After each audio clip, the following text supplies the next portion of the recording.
It's a bird. It's a plane. It's a side of popcorn. What? Right? Welcome, ladies and gentlemen, NBs, to CouchCapades' new movie podcast, A Side of Popcorn.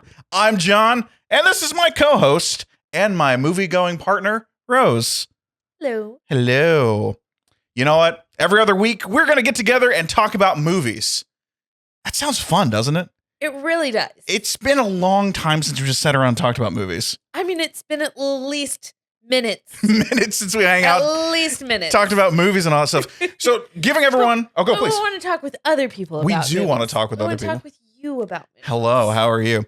No, giving some backstory, like 10 years ago, we started CouchCapades, called the Geek Level. Yeah. Our first video ever was Batman v Superman, a trailer reaction. Yeah. But we didn't go to just any normal movie theater. No, of course Why would not. we do that? If you know anything about me and Jon, you know that we don't do normal. We went to the like that. extreme. So what was it? We went to a museum. No, not a museum. It's a museum. Is it a museum? Yeah, I guess it's a natural history museum. Yes, That's right. Natural history. It was an museum. actual a natural Like history one museum. of the dome theaters. And we recorded ourselves doing that. We recorded ourselves in the car on the way to the theater. So it's a dome theater that's in the museum. We found out that is one of the worst ways to watch a movie. Yeah, that was awful. That was 100% awful. But yet now CouchCapades is but CouchCapades is a video game Let's Play channel. Yeah. But for our 10-year anniversary, we decided we need to talk about movies. Yes. We need to go back to our roots, bring it full circle. So here we are making a movie review podcast for all you Spuddy Buddies out there who want to watch movies with us. So wait, is this just a one-off for the anniversary? This is not just a one-off for the anniversary. We're doing a full Superman season and then some. So technically, we're actually doing Superman with a side of popcorn. Sounds good to me. Rose, how do you want to do this? How do you want to do this? Let's just get into Superman. Let's talk about the movie. Let's talk about the movie. Superman was from this one. The one we're watching is the Richard Donner one from 1978, rated PG, which is kind of crazy. But then 1978. Why? I don't know. Well, we live in a world now where there's PG-13, but there wasn't PG-13 in 1978. So, okay, I thought you were trying to allude that this should have been a rated G movie, and I'm just like, no, not rated G, but like I keep on forgetting like PG-13 didn't really exist until 82-ish. I don't remember. know. Comments, let me know. But yeah, so 1978, PG-13. Sorry, PG. See, I want to say PG-13. Directed by Richard Donner with the great Christopher Reeves, Margot Kidder. What? Reeve. Oh my God, that's right. Reeve. It's what? There's no S. Why do we? Is that a Mandela effect? I'm going off the rails already. Is that Mandela effect? Do we always say Chris? Because George Reeves was Superman way back in the day. He was in a TV show, and his name was George Reeves. Oh yes, that is wide common knowledge with people who aren't Superman dorks. At least I'm not a magic dork. We'll get into that. Wait. Starring Christopher Reeve, thank you, Margot Kidder, Gene Hackman, and the great Marlon Brando. Yes. Okay. I'm reading this from IMDb real fast. I love just this one-line stinger. An alien orphan is sent from his dying planet to Earth, where he grows up to become his adoptive home's first and greatest superhero. How badass. Like, how do you top that? I don't know. You don't. What a great way. Like, he is the savior. He is the light. And it's fantastic. Yes. Rose. Yes. Tell me your thoughts. When's the last time you watched this Superman? Have we watched this one together? Oh, damn. Like, I watched it all the time as a kid. Like, it was one of my sick movies. You know, I don't know. this is something that John and I have talked about before. I don't know how many other people agree with this, but like when you were sick as a kid, there were certain movies that were just like, now they would be called comfort movies, but it was something that you watched a lot of times. There you go. John's finally understands comfort movies. This is why I want to do this podcast, because we're random enough as it is. But yeah, you're right. They're called comfort movies now.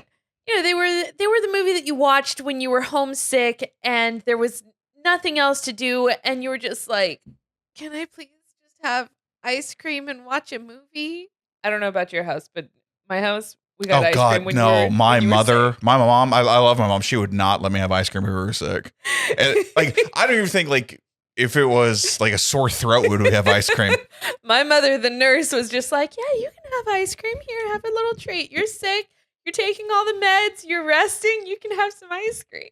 Did you ever do a God? We're tangenting real fast. Welcome to CouchCapades. Yeah. Welcome to Side of Popcorn. Did you ever do lemon with peppermint? Like you, like my mom would take a lemon and cut it in half and peel it, and lemons peppermint. did not lemons, limes, anything. Well, we had orange, and parents occasionally had grapefruit. Yeah. But no, lemons and limes did not exist in my house. Really? Yeah. Anything like sore throat wise, we would have a lemon and a peppermint stick, or like a peppermint cube in there, and we'd have to suck on the lemon with the peppermint cube to help with our throats. And my dad would make us. That explains so much about why your sister just eats lemons. She could just straight up eat lemons. Or gargle salt water and stuff like that. Obviously, we had just medicine too, but the backup stuff. I'm Native American, like everyone else. We had some of our Native American stuff we'd do too. I feel like gargling salt water is not a Native American thing. That's not it. But we also had specific tea, like root tea and stuff like that. So, but I never asked that because you and I we talk about our movies that we'd watch when we were kids when we were sick. But we don't talk about the circumstances. We don't talk about the circumstances around it. So, but no, with you and I, though, I don't think we watched this movie together. I feel like we might have once, maybe. You know what? You're right, because we've seen the Donner cut together, so we had to have I want to say that we watched all of the Superman movies together, but only once. And it was early enough that I didn't want to tell you that you hated everything. Oh my God! Okay, so guys, if you become a YouTube member, you can watch our watch along. Yes, all right. We're trying to figure that. The watch alongs will be a membership thing, and that way you guys can watch us react to us watching the movie. You can watch it with us. What a normal watch along. We will not show the movie, but we'll show our reactions, and we'll let you know when we start the movie so that you can press play. Yeah. And you guys. I don't know. I had John laughing the whole time. Yeah, it was. It was more of an experience than I was anticipating. John found out how much of a dumb child I was. I am secure enough to say that. But no, like growing up, this was one of my sick movies. Like I watched it multiple times. I don't think that I could quote the whole thing. Sure. But like I definitely knew a lot of quotes. My family grew up saying, "That's Clark nice." Like before we knew that like ADHD and attention problems were a thing, if we didn't hear what somebody said, it would just be like, "Oh, that's Clark nice." You know, I've heard your family say that, and did you realize it was from this movie? No, I always thought it was from Christmas Vacation. I don't think I've ever seen Christmas Vacation. Guys, I promise you. Okay. We need to know other movies. We have seasons planned out, but we need to know what series we should watch on that. We want you to be along to this ride with us. And that's why we're doing this every other week, giving you a chance to watch the movies as well and get ready to discuss and hang out with us. We're not going to talk about the Christmas Vacation part, but yeah, his name is Clark Griswold. And I'm pretty sure the wife said that's Clark nice as well. So that's where I thought that came from. And then when it happened and you said that, I was like, oh my God. Yeah. It's from this movie. Holy shit. That's Clark nice. How about you? Oh God. I'm a Superman fan. I loved Smallville.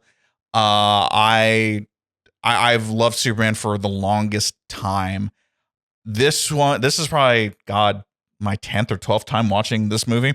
I will say, when I was a kid. This was not my sick movie, honestly. Sure. I watched more of the Superman animated series. And then when I finally sat down with my dad and my uncle to watch, I think I started watching Superman 2. John, at the age of like 6 or 7, thought it was old. So Yes. I didn't watch it. Like I thought the graphics were cheesy, Yeah. and now No, it was definitely old. It was cheesy, but like there was still something special about it. see I love this is why we want to do this. I love it because when I was a kid, no, absolutely not. We're talking about, and God help me, I know this is going to hurt people. I think it was about the time the really shitty Matthew Broderick Godzilla came out. And I was like, that's graphics. I've changed my tune on a lot of stuff from that era, but now John in this age, I love this movie. I think it is a fantastic movie. It is one of those ones like you have to look at it through the lens of 1978. Yeah. And we'll get into that here in a little bit. Yeah. But just it's fascinating to watch the hokiness of it. But then when you look at it from, oh my God, they made Christopher Reeve fly. That was Superman. Yeah. And you have to just look and go, shit, that's freaking cool as hell. Yeah. And like now, John, I think when I rewatched it probably at like age 12 or 13, I had more of a movie mind.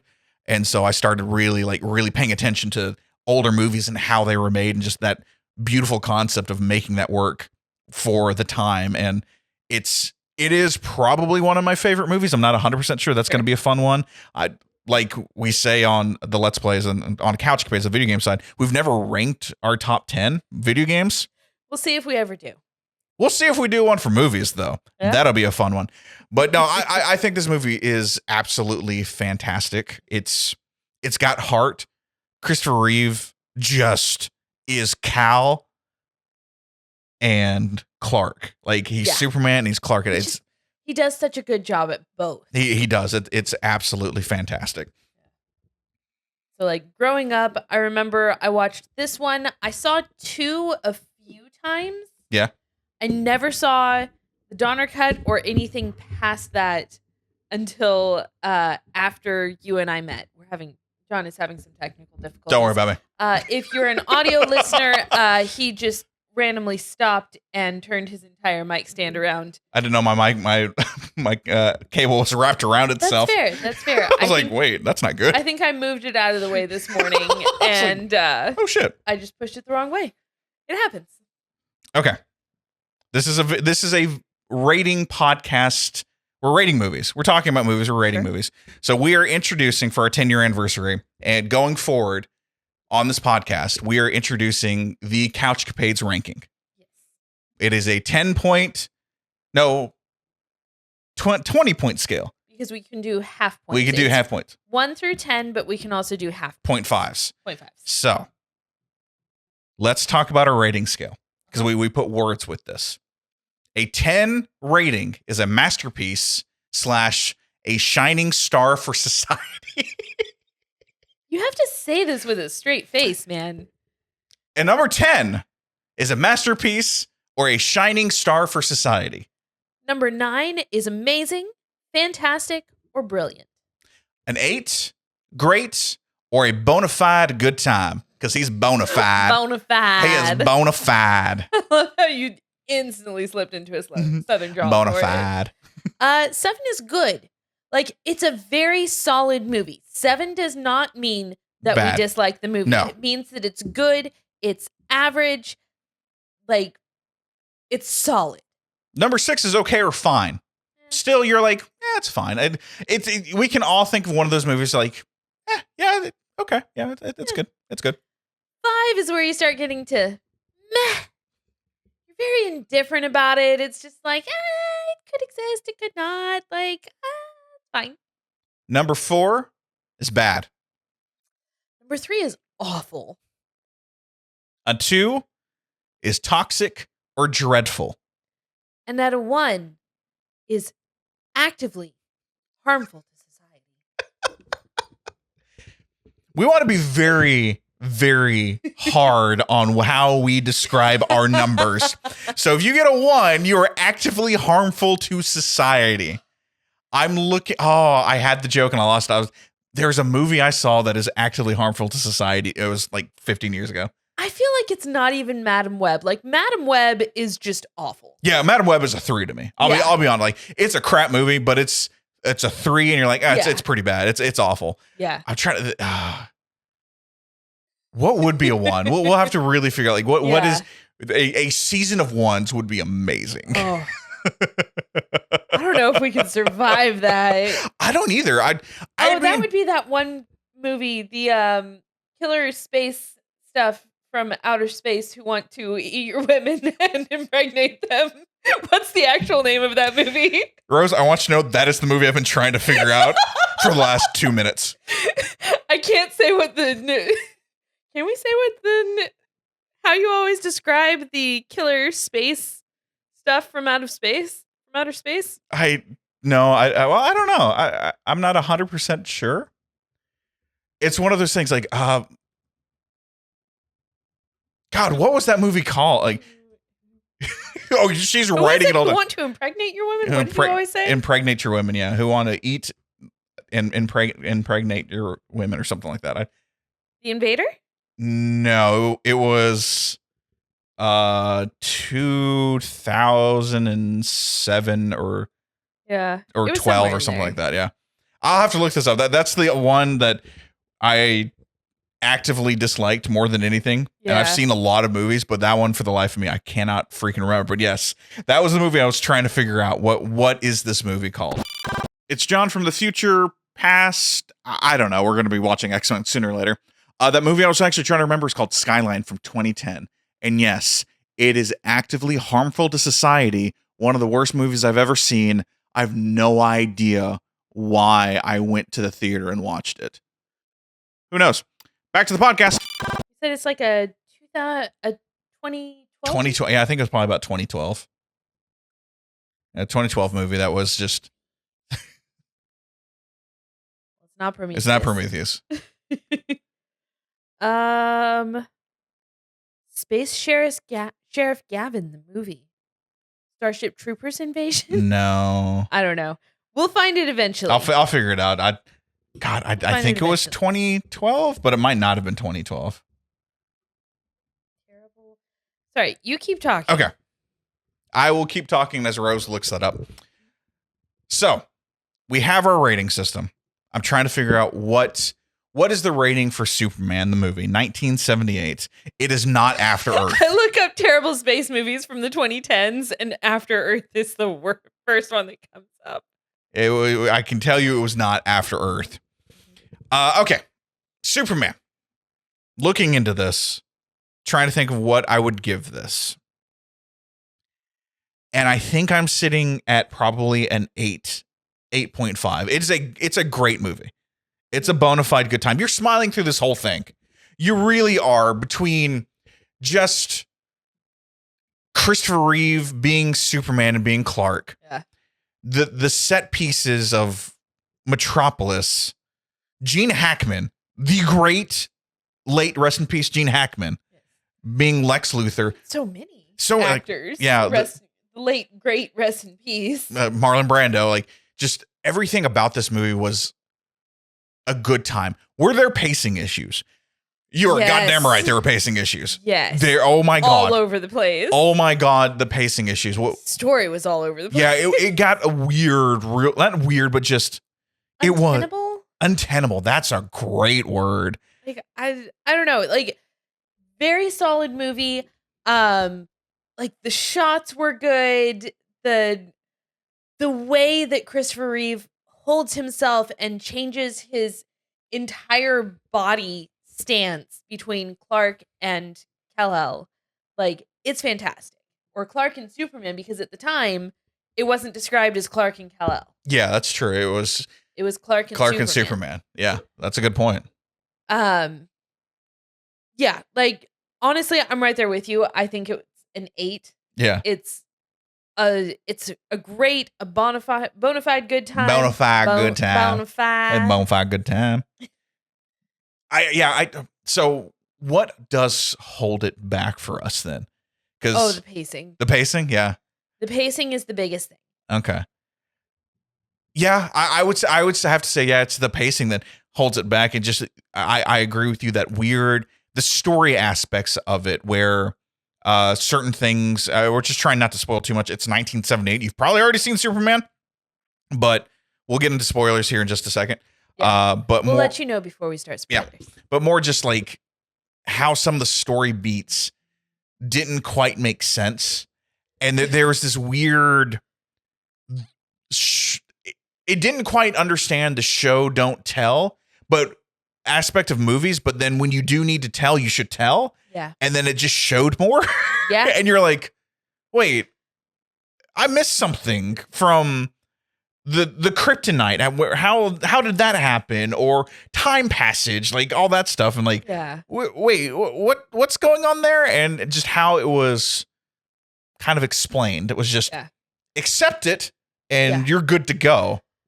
Something that was brought up a lot by me through the course of watching is my child brain solved a lot of these issues by just assuming that things were magic. Let's get into that. We've got some time. We're shooting the shit talking movies. Let's get into that. Why did your child brain think it was magic? And there are scenes like the flying scene where she's talking to herself. Okay. So let's start at the beginning. Okay. With Marlon Brando holding glass. Like there's nothing written on there. That doesn't look like a computer chip or a computer disc. Like it's glass. Okay, hold on. Wait, time. We have to preface this. I didn't understand the concept of crystals. I wasn't reading the comics. I didn't know anybody who was reading the comics. Like this, and I wasn't really even watching the show or anything. Like this was as much as I knew about Superman came from this movie. Okay. So yeah, you didn't watch Lois. I think it was Lois and Clark was the one with Dean Cain. I did watch Lois and Clark, but I don't think that they really got into Krypton. I don't remember. I'll be honest. Like I remember watching a couple episodes, but it was one of those just. No, we watched a lot of Lois and Clark, but it was pretty much all concentrated on the Daily Planet and Metropolis, and like I don't remember there being things about Krypton or kryptonite, and just Krypton. And like how they were an advanced society, and they were so advanced that they used crystals, not glass.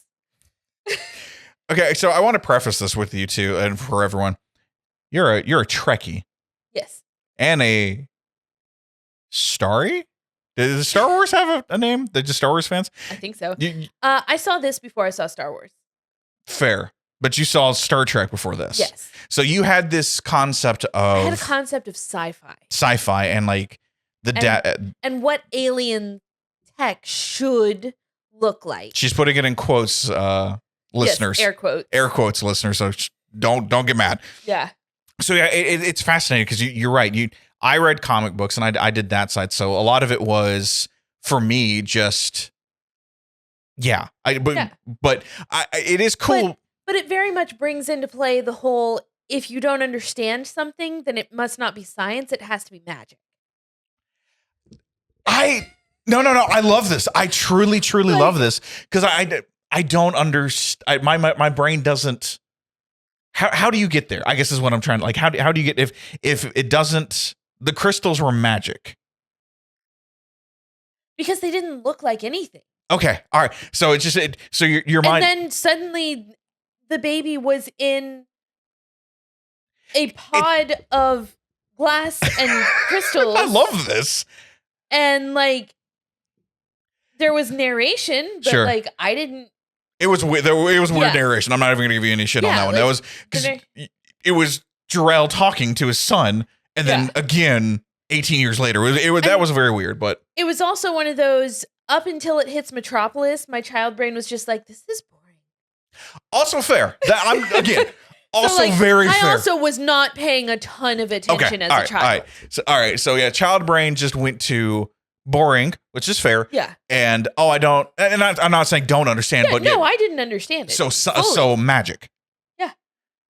Fascinating. I didn't have any other point of reference. And I think that's probably where I'm getting at. My other superhero was Batman. Yeah. Batman had tech. He had gadgets. He had things that you could understand. He had a car. Superman flies. That's what I was trying to get to. The other people that I knew, again in quotes, who flew was like David Copperfield. He's a magician. Again, point of reference. Point of reference here. No. And I think that is 100%. I'm glad you got that. I was like, we have to find this magic. I promise I'm not picking on you. I'm really trying to figure out where it came from too, to help us like when we do this podcast, because we have to look at it from frames of references. Yeah. Like 1978, magical movie. Still holds up now. Like Superman still holds up, not giving it shit. As a child in the 90s, like I didn't have any other reference. Like any other movie that I watched where people were flying, it was because of magic. Yeah, absolutely. So it's cool to for us and for people watching or listening, or they're like, oh yeah, when I remember when I watched Superman, and I either you read the comic books because you were around when the comics came out, or you always read the comics, or you were like me where you watched the Adventures of Superman. Yeah, I think it was called The Mini Adventures of Superman. I don't remember. It was the WB cartoon. Yeah. And then you have shows like Lois and Clark. Yeah. And then which you also watch. And then you have shows like Smallville. Yeah. And then. But even then, like, even with like Lois and Clark, I was still young. Sure. So like, I'm sure that I have giant gaps in my memory. That's fine. But like, I don't think that there was like a sciencey explanation for it. Yeah. It was just like, oh, he's an alien. He has superpowers. And it's okay. I love this. And again, I'm just pushing the point forward of like, while we're doing this podcast, it's about frames of reference. Yes. We have to understand we're doing this in 2025. Yeah. And so when we look at it, we're going to try and look at it from a frame of reference of both 2025 and 1978. Yeah. Or whenever the movie came out. And so like, does it hold up? Does this movie hold up to the test of time? And like that being said, watching this movie now, I'm able to look at the miniatures and just be like, that's really cool how they got this to work in 1978 with practical effects on a shoestring budget. I would assume a shoestring. Actually, hold on. Let me see if I can find that. I don't know what kind of budget they had or anything like that. And so I can definitely see the wonder that it might have instilled in people. Okay. So 1978, I don't know, just quick Google search. Yeah. Do we trust the AI? Probably not, but we'll go with it. Estimated budget for this movie was $55 million and grossed $300 million worldwide. So yeah, shoestring kind of budget. Yeah. Which I don't even know what that would be on inflation now. No idea. But yeah, it's fascinating. Let me look that up. 50 million inflation? I think that's what we do. Yes, here we go. 50 million. Let's do 1978. That is $243 million in today's money. That's how much was spent on the movie. On the movie. Like, how much was normally spent on movies in 19... You know what? You start giving your thoughts on the movie. Let me see if I can find that out. For me, okay, so yeah, just going back to the whole thing, it's I love the miniatures. I am as much as I love video games, I do love movies, and I love the behind the scenes stuff, and I love the little intricate details, like you said, the miniatures, the points that you don't want to see the set because you want to be enveloped, you want to be the immersion in there while you're watching this. But then I also love like, oh, there's that set piece right there. You're in there and you can see where there's probably a line somewhere, and if you look real close, you'll be able to see it. And then just the beautiful green screen now, like, actually, I think it would probably be blue screen, and how they like had with the blue suit. Oh yeah, I guess I've never quite looked up how they got him to fly. I'll be honest with you. So pause real fast. Pausing real fast. Definitely not a shoestring budget. Okay. So movies ranged from 5 to 15 million, though some movies like Superman the movie pushed the boundaries with a budget exceeding 50 million. So Oh my definitely God. not- Okay, so not not a shoestring budget at all in 1978. So- God, kind of not a shoestring budget. Well, I guess nowadays at 50 million is probably a shoestring budget. I don't really know. I don't know how much is spent on movies these days.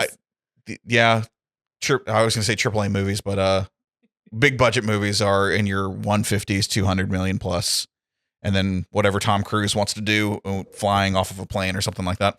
But no, it's just it. Looking at it from the lens of my lens now, and it is just so much fun to watch. Yeah, and just so kooky and like of its time, but it's timeless. If that makes any sense whatsoever. Like, this movie is timeless, but you can tell it's in a weird capsule because this is what people thought superheroes were in 1978. Which, I mean, when we get there, the 1990s superhero movies, the 2000, we can talk about X-Men all day long. We can talk about Daredevil and Elektra and like that, the leather clad superhero. It just it's very, very weird, but it's fascinating, and I absolutely love it. And I do think this movie stays true to the test of time, holds on to the test of time, surpasses the test of time. I don't know. I'm not 100% sure what I was trying to say with that. Cool. I love it. These are the conversations I'm hoping we have with this podcast. Just our frame of reference, having a good time with it, and then just kind of learning a little bit, because I actually did not know Superman budget-wise was a big effing thing. It was a huge movie, apparently. Okay, so that's very, very cool to know. So is it time to start getting into spoilers? It is time for spoiler talk. So if you don't want to watch, go watch the movie and come back. I'll come up with it. But please come back. Please come back. Make sure you come back. Okay, so spoilers. Spoilers. Straight up spoilers. Let's get into this nitty gritty. How did Lex Luthor know that kryptonite would hurt Superman? Dog, I'm not going to give you any shit. He's just like, take me to this book. I've got this. What's his henchman's name? It was Miss Tessmacher and Otis. Yeah. Take me to this book in my library. And it's just like, what? Yeah, okay. Back up. We're gonna back up real fast because I agree with you. That was one of my things that I'm like, what in God's name were we talking about? Watching this movie, when Krypton was blowing up, and Jor-El and Kara were putting Cal in the ship and flying off, and all the crystals had the knowledge of the known universes. Yes. And Jor-El was talking to Cal about everything. Yes. After we get to Smallville and Cal becomes an 18-year-old kid, he finds the fortress, right? And he talks to his dad again and is, my son, I'm going to talk to you for like 12 years till he's 30. My question is, did Marlon Brando, Jor-El tell Cal, you're probably 18, and so I've been dead for like thousands of years? He did. That was it. That was in the speech. That was in the speech. That was in the speech. Jumping forward now to your point. Did Lex say something to the effect of, oh, it blew up like 18 years ago? He did. And, he did. And there's somehow and I was just like, what do you mean? The planet blew up and we had meteorites. And so actually the radiation probably will hurt Superman now because of his home planet. Did I miss something on that one? Oh, I felt like I missed an entire movie with that. And that was the pacing aspect of this. And I'm guessing part of this radiation should hurt him is part of the mastermind. Like, something that I never understood, even with all of the Superman things that I've watched, is Lex like a super genius? Yes, Lex is a super genius. Lex is actually I feel like that has never come through very well. Lex is a very calculating, like calculating, conniving, yes, but like, is he a genius? Okay, so I want everyone, if you're watching on YouTube in the chat, if you're watching or if you're listening to this on Spotify or wherever, have comments. We want to know this. Truly correct me if I'm wrong. He is like Moriarty. Like the idea of Lex Luthor is he is Moriarty with the brain of like Sherlock, but Sherlock's equal. Like Superman has always been about like strength and power, and that's why Lex said like mind over matter. But they did not do a good job of Lex being like literally a mastermind, like literally. The closest they got was the Kryptonian particles in this. Yeah, there was a lot of just explaining away for the sake of a movie. Yeah, and I think that. Which was very much at the time what was done. What was done. And you had to suspend reality to watch movies. Yeah. And to a certain extent, you still do. But I think it asks too much. It asks too much of us to suspend reality and like, all right, so this guy who I guess has millions of dollars and is buying up land decides that he wants to have a secret lair under Fifth Avenue next to the pool. With the pool next to the subway. Thank you, the subway. And I'm like, okay, I get it. You're kind of saving money because you're not really paying anything. So maybe that's a mastermind kind of concept. I'm not 100% sure, but yeah, you're right. Like all of a sudden, we had to trust Lex saying he's the greatest criminal mastermind of our time. Yeah, but they didn't give us a reason to trust him minus the phrase of that. Yeah. And to me, that's what actually really knocked off points between that and I've been dead for thousands of years. I can't do a Marlon Brando impression. And then all of a sudden it's like 18 years and Krypton blew up 18 years ago or 30 years ago or something like that. And I'm like, well.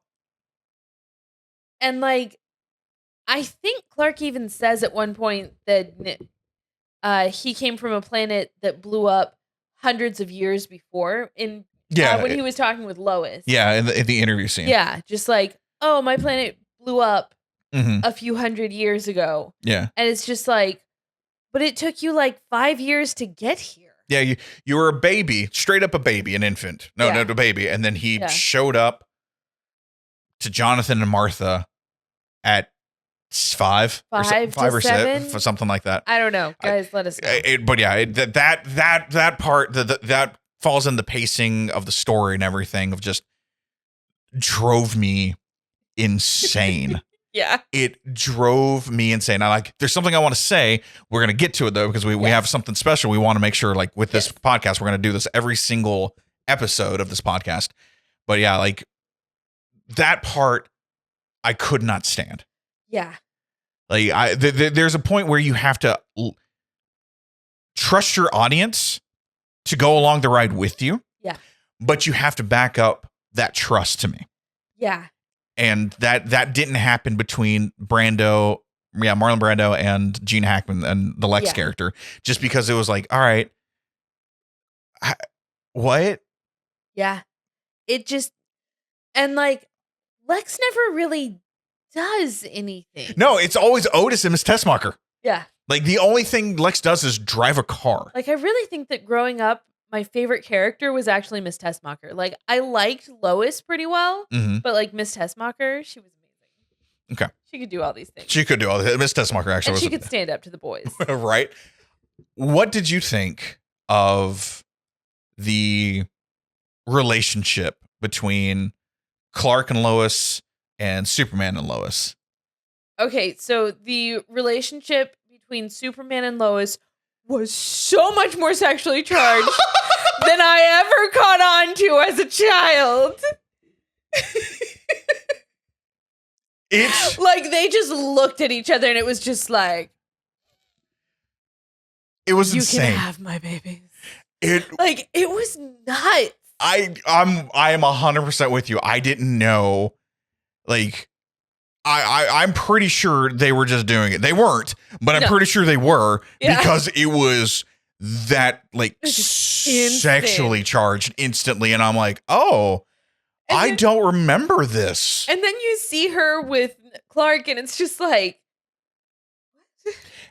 And Margot Kidder did a fantastic job being able to be Lois. Treat them as two separate people. And again, going back to Christopher Reeve they were two separate people too, but that whole interview scene. Yeah. My God. Like, and there's nothing wrong with sexual tension. You can tell. No, like they did a great job. Yeah, there's a chemistry aspect to it. And I really, really love when characters or actors can have that chemistry where you're like, you believe it. Oh my God, did you believe it? Yes. Oh my God. I was like, oh. I was shocked. And I don't get shocked by very many things, but like I'm watching a Superman movie and it's like, yeah, he can see through everything. And it was just like, oh, did I embarrass you? Back up there. No. Do you like pink? And it was so well acted on that one. Just the fluster of Lois, but then prodding a little bit going, wait, hold on. This is a thing. And we instantly know it, which is which was really cool to have because it is Superman and Lois. It is, it's that, I don't know if I'm going to say the right words correctly, but it's that, I don't say tangential, but that's the word that I have in my head, but it's just this solidified respect and love and care for each other that like they nailed perfectly. Yeah. And then took it a couple steps farther than I was anticipating. Not a bad thing. Not a bad thing. No, but just like great. I am very much interested in the idea of if David Cornsweet and oh my God, I forgot the actress who's going to be playing Lois. If they're going to forgetting that's his name. David Cornsweet? Yes. Yeah. Our boy David Cornsweet from Twisters. And something else. I don't know. I just know him from the Cloverfield movie. Was he in a Cloverfield? Okay. Wasn't he? I don't The new one in New York. Wasn't that why we went to see? No. That's Human Torch. That's Johnny Storm. Oh. Yeah. The new Clover. I'm getting my flying men confused. A Quiet Place Day One? Yes. Yeah, no, that's Johnny. That's the new Johnny Storm. Okay. Yeah. He's a great actor too. I love him too. Yeah, not Cloverfield. That's my bad. Oh God, what is her name? Oh my, where the hell? And Miss Tessmacher is in this new movie, by the way. Fantastic. Lois, Rachel Bronson. Nope, that's not how. Rachel, yeah. Brosnahan, thank you. Yeah, she was in Miss Maisel. Oh yeah. Yeah, she was in Miss Maisel. She's so amazing. She's great. I'm really looking forward to that one, but i.e. why we're watching all the Superman movies, everyone. Yes. Okay. Rose, I want you to let the people know, the beautiful people know what we're doing when it comes to something different than most podcasts, or at least I hope something different. Oh, hold up. What? Okay. Yeah, what you got? Another thing, since we're in spoilers. Let's spoil the shit out of this. What happened at the end? Like, was there an earthquake? Was there not an earthquake? Okay. Yes. Like, I know that we need to get into this other thing first. To really, but let's throw that question out. What do you think happened? I think that Richard Donner got confused. And I think that he has fessed up to it. Really? Because I don't really want to say why. Okay. Because that is part of the Donner cut. Okay, we can come back to Superman 2. Okay, we can come back to it. All right, that's fine. That's fine. Okay. Then we'll leave it at that. But yeah, was there a earthquake or not? Did time split because we broke time anyway through this whole effing movie? Right. Were there two Supermen flying around saving people at multiple times, and then one timeline stopped, and when Lois was saved, that Superman kept on going? Like, there's 100 different aspects. Yeah, so that's one of the theories. We got confused at the end of the movie. If you join the YouTube channel, if you become a member and you watch our watch along, then towards the end, John actually looks up a fan theory. I love that fan theory too. We discuss it just briefly. Yeah. So I love that fan theory. I thought that was great. If you want a little more in depth, watch that. But we want to do something a little bit different. Something that we're going to do every episode. Is there's this literary or like this way of looking at your day where you look for the rose, the bud, and the thorn. But we have to theme things. It's a talking movie about a podcast. side of popcorn. So we're going to talk about the pop, the corn, and the kernel. Tell me about them. So the pop is a positive highlight from the movie. This could be something positive that just lives rent-free in your head. It's the idea or the theme that came to full fruition and you love it. Like, this is the best thing that stood out from the movie for you. Okay. There's the corn. The corn is an opportunity for improvement. It could have been done better. So it's the bit that never popped, but it had the potential to. Okay. All right. Yep. Then there's the kernel. So the kernel is something negative or just something that didn't go the way you might have hoped. It's that little bit that just like gets stuck in your teeth and you just sit there trying to work it free so that you can just go about your day. So, something positive, something that Could have been. you wish it had been. Or, yeah, wish it could had have been. Or maybe they could have explored this storyline a little bit more. And your biggest negative. What's your pop? My pop's an easy pop, but it makes the most sense. It's Christopher Reeve. Shut up. My pop is Christopher Reeve. Like, That's literally what I have like, too. hell yeah. Well, bump that. Hell yeah. No. We didn't talk about this. We don't. We're not going to talk about our pop, Yeah. our corn, and our kernel. That's kind of the thing. Yeah. So we can kind of go, oh my god, that's no. It's Christopher effing Reeve. Yeah. Like, this movie does not work without him. I'm sorry. He's the one that set a precedent for Superman movies and for how Superman is played. And a precedent, just on a personal and precedent of how to be a super person. Yes. How to be a hero. Yeah. And so this idea, like, when you think about, like, looking at it and just people that could have been in Superman, please riff for me real fast while I do that. Because I'm sure someone's going to give me, like, oh, this is who they were thinking about having Superman. And then all of a sudden, For the 1978 movie, yeah. Like, I'm sure there's, like, Superman. I don't know if it's going to be in that part of it. It might be. It might be in the what's it called? But no, I'm with you. Just like the way that Christopher Reeve was Superman and just everybody, like, you hear Christopher Reeve and your first thought is, oh, he's Superman. Like, he was also in other movies. Yeah. And I hope that one day we get to watch probably, I've only seen him in one or two others, but there's one that I really liked. Okay. Where he travels back in time. But, in a way that oddly makes more sense than traveling back in time as Superman. I can't remember what it's called right now. I think it's like Past and Present or something.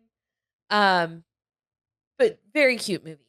No, just, again, like we kind of mentioned this earlier, but just the way that he switches between Clark and Superman, and we kind of called it out on our watch along too.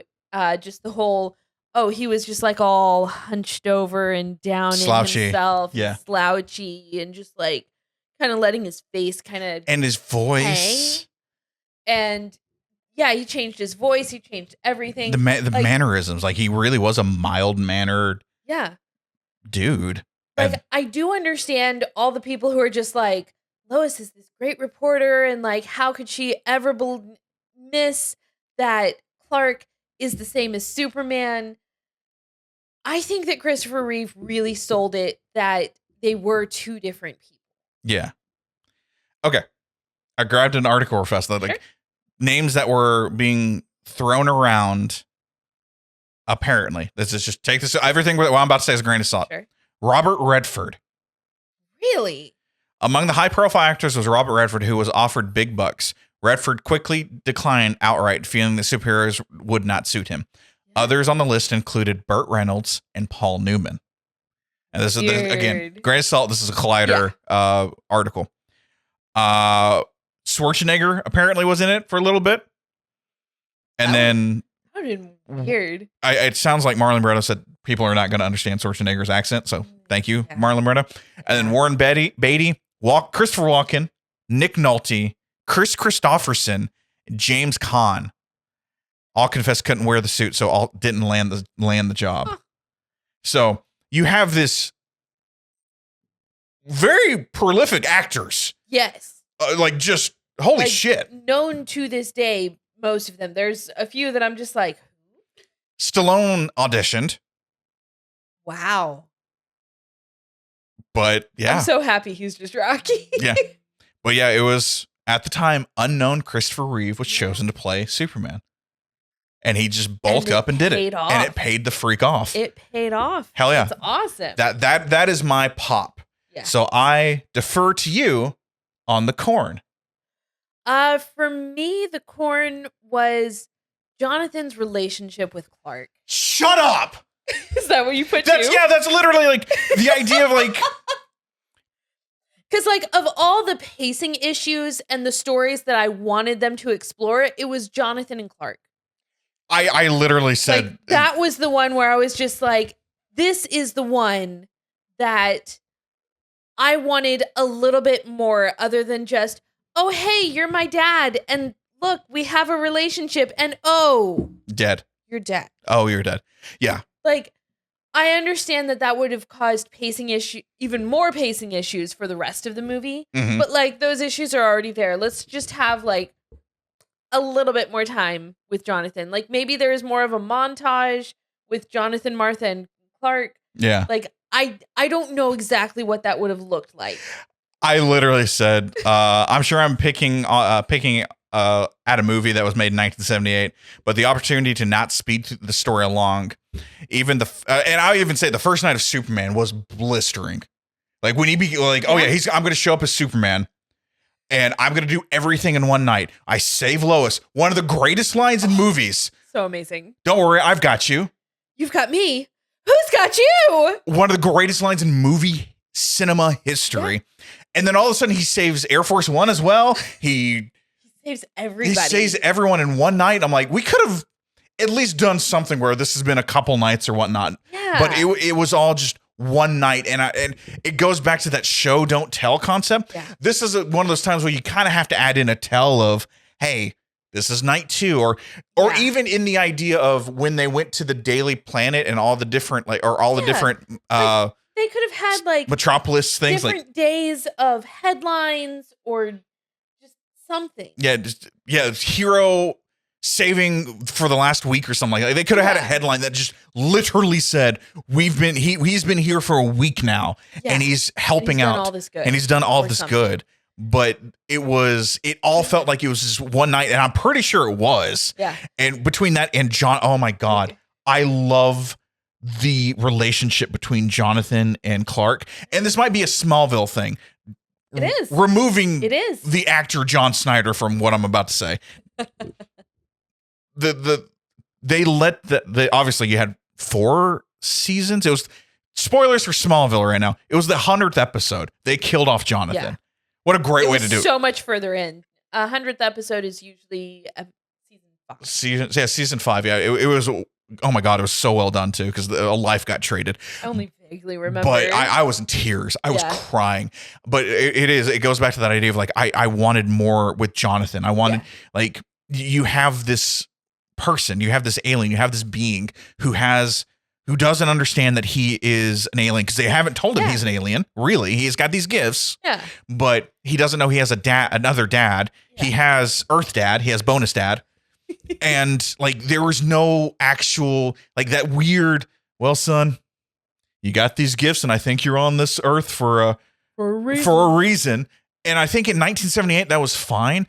Yeah. But in our lens, we all kind of have a reason. More. But yeah, I need this to build out a little bit and like give me that reason and like I will say this and you can skewer me. That death was cheap. Yeah. That death was cheap. And it was almost the like in a 2.5 hour movie. Yeah, we could have time could have been reallocated. We could have really worked like massaged that just a little bit more. Like all it was just Clark was being picked on as a kid. Yeah. And then he shows off by running real fast, which is one of the funniest looking run cycles. Absolutely. However, they had like just running through, like really chugging those arms. But yeah, it was Jonathan and Clark and that death scene, which could be devastating. Kevin Costner did it better in Man of Steel. I'll say it.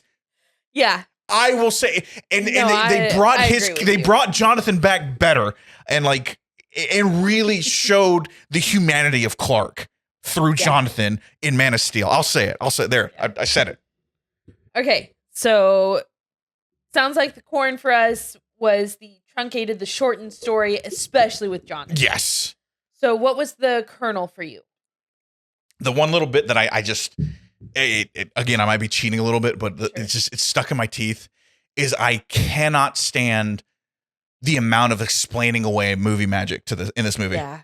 I cannot stand it. I get it. We have to suspend reality. I get it. Thanos came and snapped the entire world, and there's some weird things going on in a lot of movies that you just kind of go, all right, it's a movie. We couldn't really fit that in. Yeah. There seemed to be a lot of that. Like, it was more prevalent, I guess, would probably be the best way to put it. That it's just, oh, it's a movie. It's a superhero. It's 1978. We're still trying to figure this out. Yeah. Explained away. Yeah.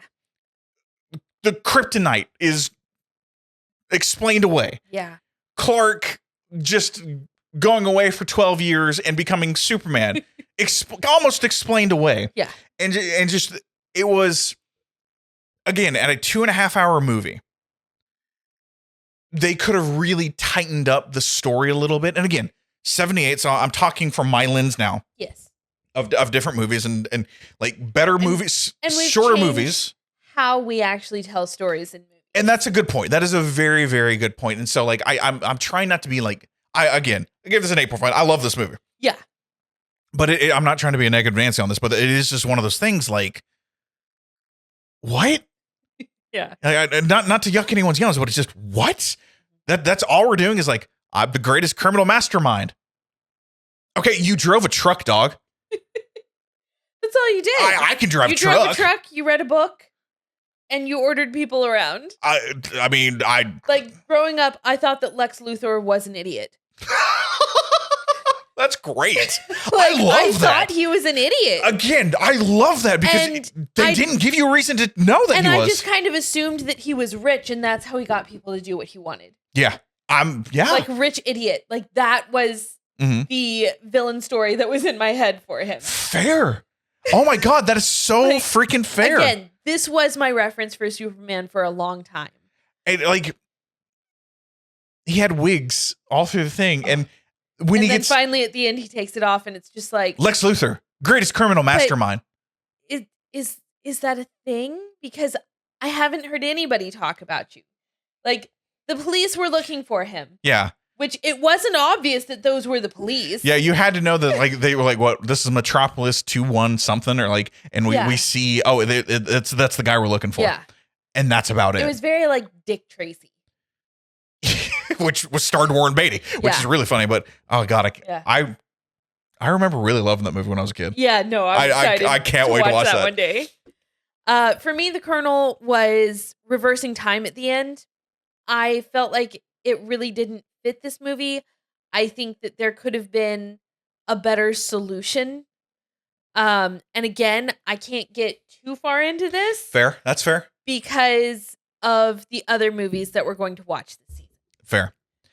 Can I go back to the Pop Roll Fest and add one little thing? Sure. That we both talked about, and I really, really hope this happens in the new movie that's coming out.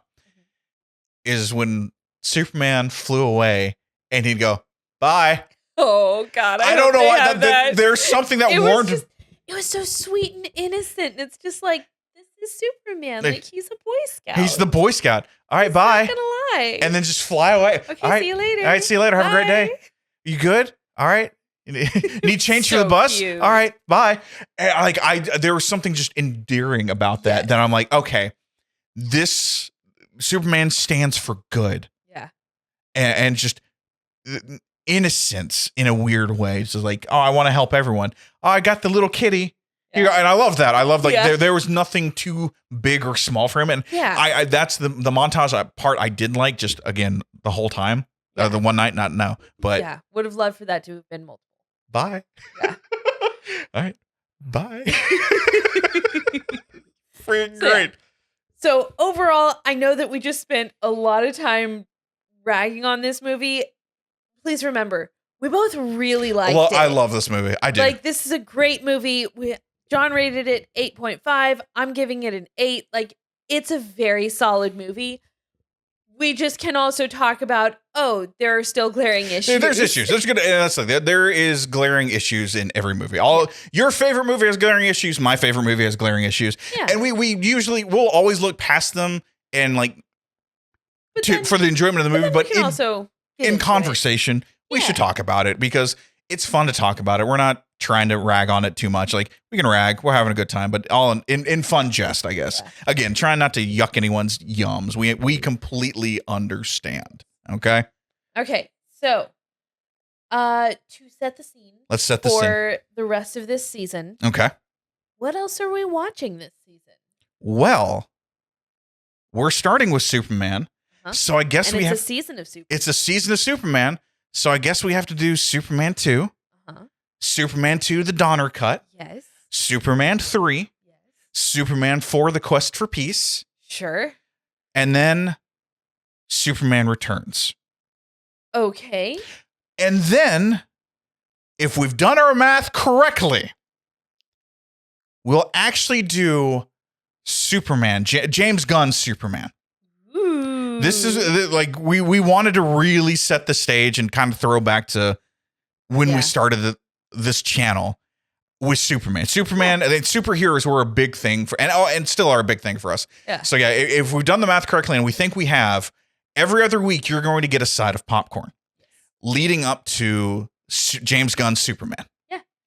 And then will we have an extra one after that? We will have an extra one after. We're going to do one more after that. Yeah. The other, if you're wondering where like the DCU movies are, we'll have a season for the DCU. We're going to do DC. Yeah. If you're wondering where Man of Steel is, we're going to put that in its own thing. Batman v Superman, its own thing. Its own thing. Yes, we know. Superman, James Gunn Superman starts the DCU, but it just kind of works out for us. Yeah. So we'll start throwing in different seasons when it starts kind of getting a little weird. The DCEU is going to be its own season? The DCEU will be its own season. That's the Man of Steel one. And then James Gunn is starting the DCU. The DCU, yes. Okay. That's how that works. Yeah, We're working on it's going to get crazy. And then, after Superman, James Gunn Superman, or DCU Superman, we're going to do Super/Man. We're going to do the Christopher Reeves fantastic documentary. I was going to say documentation. Documentary. And I expect us all to effing cry. Oh, so hard. That man, he was a beautiful soul. Yeah. So I can't wait to watch that. Yeah. So again, you can watch these every other week with us. You can binge them now and watch our episodes as they come out. You can join the YouTube channel as a member and get the watch-alongs. Get the watch-alongs so that you can watch the movie. Like maybe you watch the first half of the podcast of this podcast. Maybe you watch the first half of A Side of Popcorn, and then you stop when we get to spoilers. You do the watch-along so that you can hear our reactions with everything, and then you come back. Whatever you want to do. To the end. We're here for you. We are here doing this together. We're building this podcast. We're building this channel with you and for you. Yes. Rose, take us out. So we're going to see you in about 2 weeks.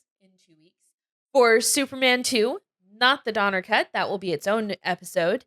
But if you want more CouchCapades, and, who wouldn't? You can check out everything here on our YouTube channel, youtube.com/CouchCapades. So you might be watching this video on that channel. You might be listening to it on your favorite podcasting service. But over on YouTube, we have all of our Let's Plays, streams, and podcasts. More podcasts. That's More right. Podcasts. You're probably going, why every other week, John? Well, next week is the first episode of Now to Play, which is our video game driven podcast where our friend Finn and I are going through and playing the same game at the same time. Well, this season, we're doing Pokemon Red and Blue. We're going to share our experiences. We're going to figure out our teams. Oh, yeah, it's a Nuzlocke. So everything counts. The stress level is insane. Every battle counts. Every decision matters. So, if you want to see two grown men cry over Pokemon because we lost them, rest in peace. Maybe, maybe not. I don't know. Then you know what? Subscribe to Now to Play. Like, it's all here on the YouTube channel. Like Rose said, everything else is on the podcast services. You're looking for CouchCapades. You're looking for a side of popcorn. You're looking for Now to Play. You're looking for a couch of randomness. Everything. We're doing a lot of stuff here on CouchCapades. So many things. So we hope you come along with us. If you want to toss some bucks our way, subscribe or join the YouTube membership. If not, hey, don't worry about it. We know. We get it. Comment, like, subscribe, follow the podcast, comment there, right there. Do anything you can to help us out so we can build this up and bring you more content so you can come hang out on this couch at this table and we can talk about movies, we can talk about video games, we can make jokes, and we can have a good time. Sounds fantastic. Until next time, we'll see you later. Bye. Okay, bye now. Okay, bye. Okay, bye. Okay, bye.